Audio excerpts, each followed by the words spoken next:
Hey yo, look, rest in peace to Barbara Davis. We hit another layer. When she speak to me, it's like she's saying prayers. I feel like Randy Moss when he was on the Raiders, man, they love it. All right, what is going on, everybody? Welcome back to episode 4 of the Valley Talks podcast. I'm your host, SUNSWORLDWIDE, and I'm joined with the other host. Good to see you, man. We're back at it. We are back, episode 4, going strong. It's been a hot minute since we kind of talked about the Suns. Last episode, I kind of talked about Isaiah Thomas and kind of what his role would look like on the team. Nothing significant. People expect him to play 20 minutes a game, which is still crazy to me. But yeah, back at it. Just kind of take a look at the players right now. Bradley Beal shooting 59%. That's his true shooting percentage. He was kind of in a little slump a couple games ago, but his last 5 games, Trevor, his averages are 14.2 points per game, 4 rebounds, 8.4 assists per game, which is huge to see, and 60% shooting. I love that. I think the 6 straight games with at least 7 assists shows growth from him from a guard perspective and also orchestrating the offense. If you guys don't follow Steven over at Bright Side of the Sun, he does a really good job at kind of introducing some of the sets the Suns are doing. So we got to watch that, and after rewatching the game, the Suns are really using Bradley Beal in that point guard role, and I think the way he's driving to the rim worldwide, he's put pressure on the rim. He's averaging 14.4 drives, so just over 14 in the last 10 games, and I think you can introduce some kind of horn sets off of that have a little bit more some misdirection because of what Bradley Beal is going to be able to do, some kind of stagger concepts. So I really like that the Suns are finding ways to get that pressure, because I think, maybe it doesn't correlate, but I think there's a reason to believe that's why Eric Gordon is performing well again and getting some good looks and making some shots and everything. And obviously off the bench, there's contributors as well. We'll talk about it on this podcast, but super impressed by Bradley Beal. Frank Vogel said that he's reshaping his game for the team. And I think there's been a lot of debate on whether or not Bradley Beal's worth the contract he's on. You can make that case, I feel like, either way, but you can't deny that he's providing a lot of value to the Suns right now and really reshaping his game and doing what's best for the team. Yeah, and just kind of going back to what Frank Vogel said, you love to hear stuff like that about how Bradley Beal's willing to change his style of play for the team. It just kind of goes to show how egoless, I guess if that's a word, the big three is, and that they're just willing to Yeah. do whatever it takes to win. And over these last 5 games, honestly, the Phoenix Suns have been playing their best according to the net rating, this is their best week of basketball all season. And it honestly looks so much more polished on the court with how they play. Defensively, these past couple games, I know we haven't really played any juggernaut teams or top teams, but it's great to see that they're starting to connect at that right time, if I guess you could say. But taking a look at Devin Booker's stats, this is what kind of intrigues me. Him and Bradley Beal are both averaging above 7 assists. Booker is averaging 7.8 in the last 5 games, and Beal is averaging 8.4. So I found that interesting.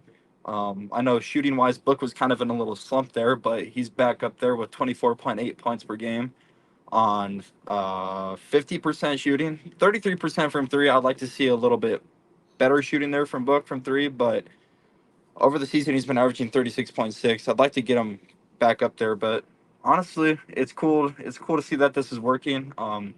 Just Trevor, what are your thoughts on the whole assist thing there? That they're both averaging above 7. Yeah, it really worldwide goes back to a comment that KD told me, I think after the Rockets game or shortly after. This was back before the calendar year turned. The more unpredictable you are as an offense, the harder you are going to be to stop. And I think when the Suns envisioned in the preseason, Frank Vogel was asked by Malika Andrews, who's your point guard? And he said Devin Booker and Bradley Beal. So I think when we talk about this attack that they have now that we've seen Grayson bringing up the floor, Eric bringing up the floor, really it comes back to Beal and Booker. And I think a lot of people are concerned with, okay, when it gets down to it, when it gets down to some of these crucial possessions, like who's going to stop turnovers from happening, who's going to have it in their hands, like when the Suns need a bucket, that sort of deal. I think all of that is yet to be seen, but there is a lot of progress with you look at the San Antonio game, and you mentioned the numbers in the last 5, but Beal 12, Booker 9, and then also Durant 4, Nurkic 3. And, we've seen, I think the Suns are like 18-2 now when they've got over 30 assists, and they assisted Yeah. 38 to just 8 turnovers on when they played the Spurs in the first game. So really positive trend. And again, like if they can keep that up, that opens up everything and really makes this a hard offense to stop.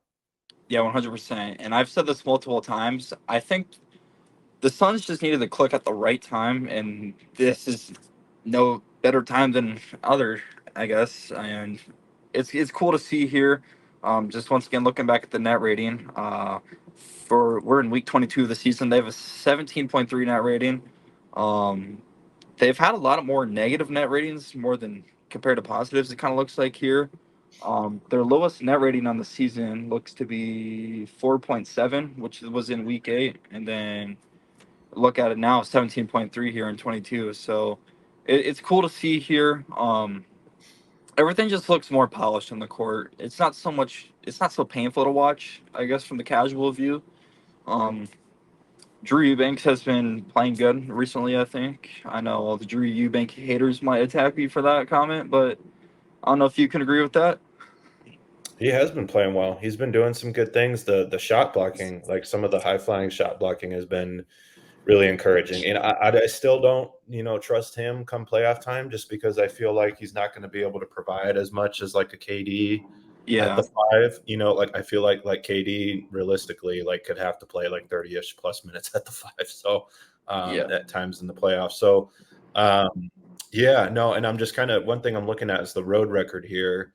The Suns have the worst home record of a lot of these teams, like 1 through 7, but their road record is pretty comparable. So I think just noting that as we go into this stretch, like the Suns have not been a bad road team by any means for any fans who are concerned about, okay, how the hell are they going to finish this season strong? They're 19-15 at yeah. home. They're 23-14. So they do have a positive road record. And just kind of looking at the standings here, Phoenix does maintain the 6th seed right now. Sacramento's half a game behind them, and same with the Dallas Mavericks there. So it's really just there's a lot of factors to play in here. 6th through 8th is going to change a lot. I think every day. I mean, that's going to change a lot. I think the Lakers might. I don't think the Lakers will jump up to 8. It seems like Dallas kind of has that kept away from them. But 11 through 9, I find very interesting because the Warriors and Rockets, we could see Houston slip up into 10 there, which I think would be really cool. Warriors, I don't know, man. I think the Warriors and Rockets matchup here in a couple days here. All right. Draymond said he's not worried about Houston, but I'm sure that will backfire on him. And things like that tend to. I haven't really looked at the Lakers as much, just kind of focusing on the Suns. But yeah, as far as his standings go, 6th through 8th is really up for grabs here, and 11 through 9 is also up for grabs. So it's going to get very interesting there. Kind of looking at the Phoenix Suns' remaining schedule. Let's take a look here. How many home games do we have left? We got not a lot. We It's what, have 4, isn't it? Maybe yeah, fewer. we got Cleveland at home, Timberwolves at home, Pelicans at home. Oh shoot, never mind. Maybe I was wrong. So we got 1, 2, 3, 4. We got 4 games, and then the Suns close it out in a 3-game road trip. So season's coming down to a close very fast. Holy cow! I did not realize that there was that many games left. Okay, that snuck up. Okay. So we got Denver on Wednesday. That's gonna be a tough matchup. Are they? I think they're the 2nd seed in the West right now. Oh no, they're 1. They're first. They're Oh, first. Yeah. so we got the 1 and the 2 seed back to back. Mhm. It kind of looks like there. We got the Nuggets on Wednesday. We got the Thunder on Friday. Then you got the Pelicans too on Monday. That's gonna be a tough game. Can't underestimate them. It's really a gauntlet right there. Cavaliers are also pretty tough. Timberwolves, it's going to be April 5th by the time that game comes around. I'm assuming they're still playing starters by then. Mm-hmm. Then you got New Orleans again. And then the final home game is against the Clippers on April 9th. Then the wrap up the season, we got the Clippers again, back to back in LA. That's kind of weird how they go from Phoenix to LA there. Mm-hmm. And then Sacramento and then Minnesota. I do have a question. Like, I'm kind of curious. Like, do you think the Suns I mean, it all depends on how there's different scenarios that play out into this. But do you think the Suns play starters for the rest of the season? I think you have to. I think they're going to be fighting up for seeding.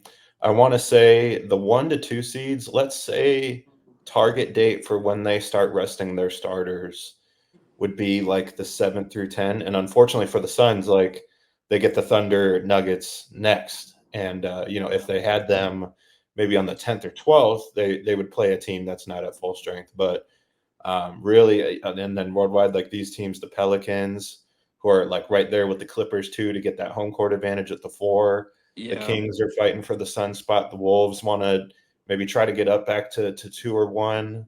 Not fall further behind. So all of these teams that they could be playing, Minnesota, New Orleans, LA, Sacramento, Minnesota, those teams will all probably be playing their guys through the rest of the season, I imagine. I'm just drawing that question out because I will be at the last game of the season in Minnesota, and Hey, I'm not yeah. sure if I'll see. I'm not sure. It'd be cool to see the big three play, but I don't want that. But obviously, it kind of looks like that might be the case here. Speaking of big guys, though, let's take a look at our guy Bol. Oh, Bol, 69% true shooting on the season, almost up to 60 or almost up to 70, honestly, for round up. In his last 5 games, he's only played 11 minutes, which I kind of wished I would go up a little bit.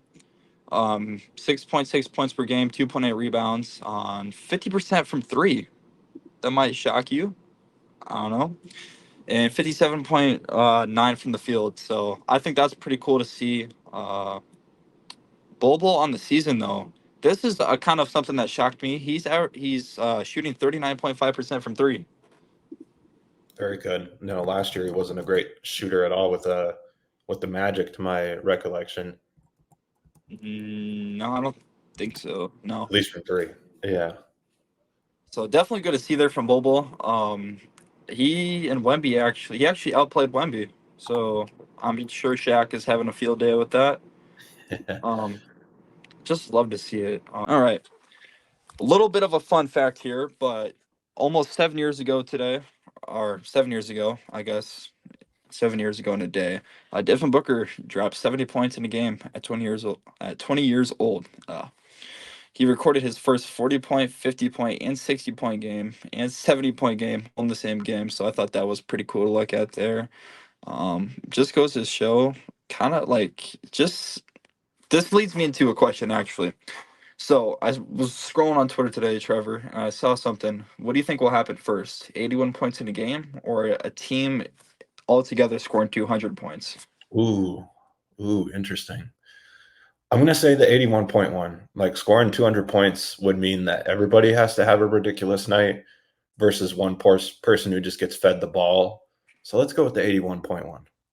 Yeah, I also agree with that as well. I almost feel like I think it definitely is going to happen in the next 10 years. Of course, you don't know what rule changes and stuff will happen to make that in effect. All right, the one and only Trevor Booth here did an article with Yusuf Nurkic. Trevor, if you want to go ahead and share some stuff from your little conversation you had with Nurk. Yeah, no, appreciate you worldwide. And for those of you who don't know, if you want to follow me on X, it's at Trevor. My middle name is Michael, so M like Michael, and then Booth, Booth. Work for Link will Clutch be in the Points. description. Yeah. So go ahead and check the description. Work for Clutch Points, and we like to get exclusives as much as we can with NBA players and also people around the team. So I know Yusuf Nurkic, for those of you who listen to the Spaces, is a hot commodity, a hot name, and wanted to get with Nurk to talk about his season. I feel like it's been his healthiest season since the leg break, and to a lot of people, I think a lot of people love Nurk and are surprised and also excited about what he's doing for this team. So unfortunately, it wasn't a long one. Worldwide knows I'd been communicating with him. I had tried to get it for like 3 different times now. I wanted to do it at practice, but I had to grab Nurk when he was walking, like with somebody on the way to his car. Heck yeah. So sometimes that's just the way the business goes. You get what you can get, and stop Nurk for a minute, and he was really kind. We talked a lot about kind of the team, right? Because unfortunately, I only had like 2.5 minutes, so I just tried to get his perspective on where the team's at right now, and a lot of the things that we're talking about, right? Like Suns stay out of the play-in, Suns, like when they're healthy, feeling good. That's a lot of the things that Nurk conveyed. So if you guys want to check that out, go ahead and follow me on Clutch Points. You go to clutchpoints.com. You can go to Suns articles, and then the Nurkic one, it'll say exclusive. Yusuf Nurkic breaks down Sun season, something like that in the title. And yeah, no, this is the second one I've done. I got to talk to Yuta, and then he got traded. So, but I'm really appreciative to Cole Nicholson, Palmer Black, and Bryce Marcy, who are all in Suns communications, for trusting me to talk to these athletes, because it's my first year, and there's a lot of people who want to talk to these guys. And, to get Nurkic, who's a starter, is a huge privilege. So I feel really honored that they gave me the chance, and also that Nurk trusted me to do a little story with him. So that was really cool. Kind of going back to the healthiest season he's played in a while, that is indeed correct. He's played 67 games this year, and that is the most games he has played since 2018-2019 season, was 72 games played. So, and on his most played in his career is 79, which is back in 2017-18, and with 11 games left in the season, he would be just a game shy there with 78 with this season. If he does stay healthy, knock it on wood here, for us in for the rest of the season. So that would be definitely cool to see here. But yeah, we're gonna take a little fun break here and just kind of look at your guys' questions that you guys wanted us to answer here on the podcast here. So I picked out a few that I thought were the most beneficial and I thought were pretty insightful here. So Tony for real, user Tony for real asked, who should the Suns keep in the rotation in the playoffs? Is he talking about just in general? Yeah. Okay, just in general. For me, I've said on the spaces, and if you guys want to go to just my same Twitter @ to listen to my spaces, which is on Twitter itself, not linked to Clutch Points, but I do it at post games and halftimes and stuff like that. I've said that I feel like the Suns have the best 8, and in that 8, I put the starters plus Royce, Eric, and Bol. So in my opinion, Eubanks should be out of the rotation. I don't think that will happen, though, because Frank Vogel has told me that Thad Young is behind him on the depth chart, and Eubanks has gotten consistent minutes throughout this whole time, even though Bol's been shining in his role. So, I mean, who gets cut? Maybe one of the wings between the Okogis or the Roddies, or who else am I missing? Yeah, one of the wing spots. Almost like a Kogi. I think he almost gets a playoff spot though here, just for his defensive fact. But I know Royce O'Neal also does that pretty well. But yeah, I honestly don't disagree. Oh, my computer just shut down. I don't disagree with that at all. Just kind of in the rotation there, I would definitely throw those guys in. Now it kind of brings up another question. Do you think Bull has a significant role off the bench in the playoffs, or you just think it's just a couple minutes here and there for a couple It's hard runs? to say. Yeah, it's hard to say. Frank Vogel said that at least through the rest of the regular season, this was about 15 games ago, that Bull is going to be a regular rotation player playing around 20 minutes a game. And we've seen him, play consistently outside of, I think he had 10 minutes in the Boston game, which a lot of people were confused about. He's averaged 11 over the last 5 games. 11. Okay, so Vogel gave us it hasn't happened. At Frank Vogel PHX is your fault. Okay. From Diego the Bro 13, he asked, "Do you think the Suns can still make a deep playoff run with their current roster?" 100%. 100%. I don't like. I mean, they're trending upwards as of now. If you would ask me a couple weeks ago, I probably would have still had the same answer anyways. It might be just biased, but just kind of just looking at this team lately and just kind of looking at the stats in depth and just how they've moved on the court, I don't see why not. I don't know about you, Trevor. One thing I will say worldwide is they're going to have to get a lot more creative with their offense. And then also, 100%. I think bring out some of that zone look stuff that they do on defense and switching schemes. Like if you play a pick and, I mean, a lot of teams are pick and roll heavy, but let's say you play like a Minnesota or the Thunder, right, that are going to do a lot of stuff for their best guards. Like the Suns are going to have to find ways to get those guards off of Booker and Beal, I feel like, and make sure that they have limited defensive responsibility. They can't slack off, though, because if KD is going to be picking up everybody on the best team, then, or, whoever, if KD is going to play at the 5, then they got to provide something. But Also, I'd like to see more sets or more offensive possessions funnel through Kevin Durant. I feel like a lot of what we see is a lot of initiation with Booker and Beal and the Yeah. actual design for them. But I really would like to see Durant, initiate or come off some stuff and be able to dribble 3 or 4 times to get into a shot. We've yet to see that all season, so it's unlikely that we do see it. But I feel like, again, using Kevin Durant to his fullest is going to be key as well. I also would like to see Book and Katie not be in the corner as much on those offensive sets. I kind of wish they would be more at the hash. It's kind of like last year, how they would just kind of play off each other. Um, but yeah, definitely got to get creative when it comes in the playoffs here. Suns are kind of a predictable team, as much as we call them the Riddler when it comes to how they play. But yeah, definitely got to add some more stuff in there offensively. So next question. This is from They Wanted Mason. He said, "Do you think it would be better for us to drop in the play-in or play the Nuggets in the first round?" Playing. Play-in. I mean, if you never know with this team, I think if you're a championship team, your expectation is to play whoever. But from watching this team, I'd say the play-in. Yeah. Abe Lincoln asks, "Is Damian Lee going to help this team when he comes back?" Yet to be seen. No updates on him. Yeah, it's kind of been weird. We've got like 4 updates total on Damian Lee probably throughout the whole season. And it kind of seems like his injury return is taking a little longer than expected, because Cam Johnson had a similar injury last year. He came back in late January, early February before he got traded. Mm-hmm. And I guess according to Frank Vogel, he's expected to come back later this season, isn't he? Yep, that's right. And they've just said end of the regular season. We've seen him practice. I've seen him do stationary shooting, like form shooting, I guess you could call it, not stationary shooting, and stationary dribbling at practice.